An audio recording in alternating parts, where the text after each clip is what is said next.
Chers amis moustirains, cette année encore, afin de respecter les mesures sanitaires imposées par le gouvernement, il nous est impossible de nous réunir pour les traditionnels vœux de la municipalité. Cependant, pour être toujours plus proche de vous malgré les circonstances, le conseil municipal et moi-même avons choisi de vous présenter nos vœux par vidéo. 2020 a été mitigé, une partie de l'année marquée fortement par le virus, puis une amélioration avec les beaux jours, mais dès que l'automne est arrivé, le virus n'a cessé d'augmenter et de faire des victimes. Malgré cette crise sanitaire, nous avons réussi à en tirer le meilleur parti pour faire de cette situation quelque chose de bien plus positif. Pour passer d'une année à l'autre, il faut se rappeler que les événements précédents, en tirer les conclusions et choisir entre avancer dans la même direction ou en prendre totalement différentes. Nous avons choisi d'avancer dans la même direction, tous ensemble, pour que chaque année, notre commune en sorte grandie. Il y a un an, nous vous présentions nos projets tournés vers l'avenir de notre commune. Nous avons respecté nos engagements de l'école primaire au cimetière, à la gendarmerie, à la place de la Fondue et bien d'autres. Ce sont des travaux qui se sont réalisés. Le bulletin municipal en fait état. Enfin, je tiens à dire que l'installation de la vidéoprotection que nous avons lancée en 2021 a porté ses fruits. Les chiffres des incivilités sont en forte baisse. Il est également important que la commune soit fortement représentée et engagée au sein du parc naturel régional du Verdon et de Provence-Alpes Agglomération. Cette dernière a permis l'installation d'une déchetterie digne de ce nom. Enfin, nous vous avions assuré que nous mettrions tout en place pour communiquer au mieux avec vous et cet engagement a également été respecté. La modernisation numérique de notre village était essentielle. Nous avons décidé que les conseils municipaux seraient filmés et diffusés en direct et en différé. Et nous tenons à maintenir le cap. C'est pour cela que 2022 sera une année chargée de projets parmi lesquels nous comptons des éléments en cours de traitement depuis quelques mois comme la fin des travaux à la gendarmerie que nous avons lancé en 2021, le reclassement du barrage du Petit Lac afin de retrouver une baignade municipale, projet sur lequel nous travaillons depuis plusieurs mois afin de garantir divertissement mais surtout sécurité pour tous. Les travaux du chemin de la Chapelle, les travaux d'entretien sur l'ensemble des biens communaux, l'achat d'un véhicule électrique, les travaux sur la piste des Belges prévus sur 5 ans. En effet, une convention a enfin été signée avec ONF, sans oublier les imprévus, comme le confortement des rochers et autres.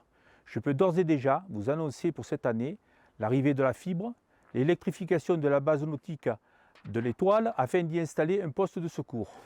Provence-Alpes Agglomération va procéder à l'enfouissement de conteneurs au parking de délestage, procéder au changement de la station de relevage au bas du chemin de Quinson. Pour ce qui est des recrutements, je suis ravi de vous annoncer que le musée de la faïence a accueilli un nouveau directeur, M. Jérôme Recourt, ici à mes côtés.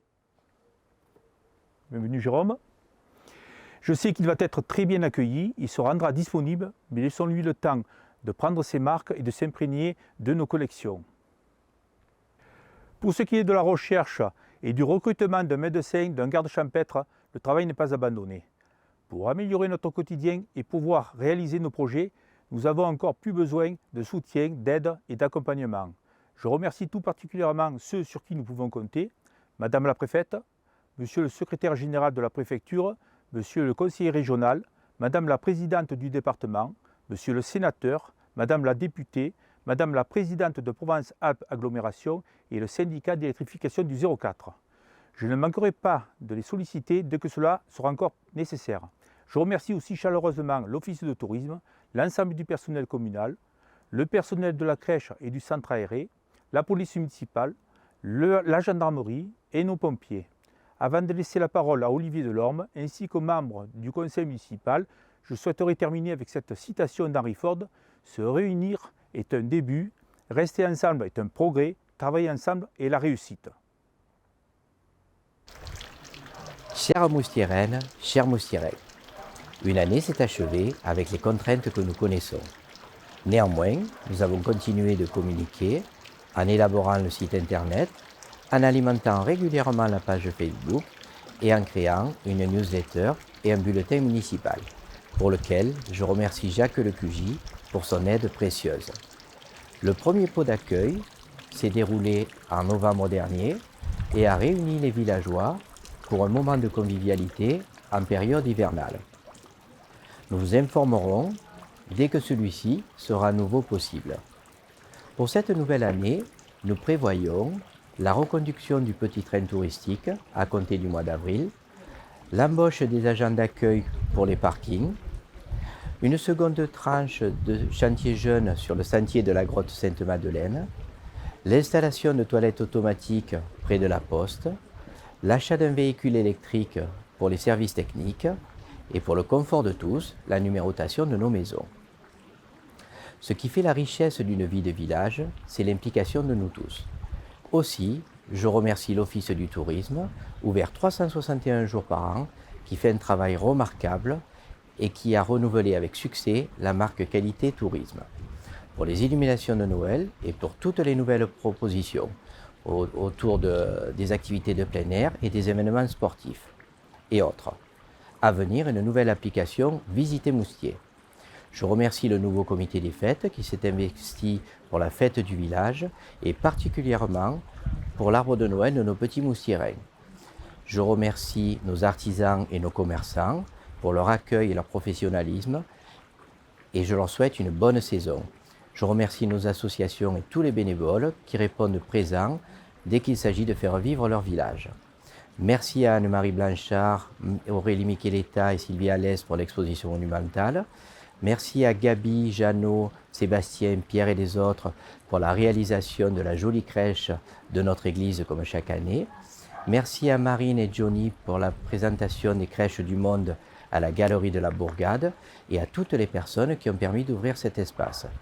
Merci à Isabelle et Philippe Bondil pour l'accès à la maison Clapier qui nous a permis d'étoffer notre offre de visite guidée. Je vous souhaite à toutes et tous une excellente année 2022, que celle-ci vous apporte le meilleur et qu'elle permette de concrétiser tous vos projets. Prenez bien soin de vous, le meilleur reste à venir.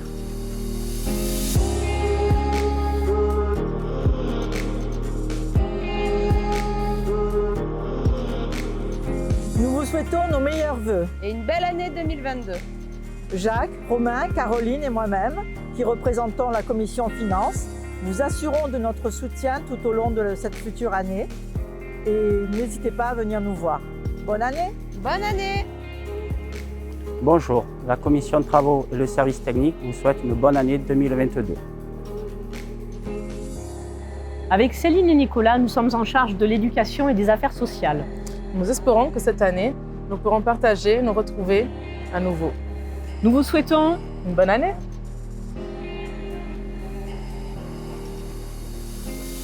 Bonjour à toutes et tous, je vous souhaite une belle et heureuse année 2022. Je vous fais mes vœux depuis le site de l'Acadéno pour vous montrer à quel point nous sommes privilégiés de vivre à Moustier-Sainte-Marie. Alors préservons notre environnement.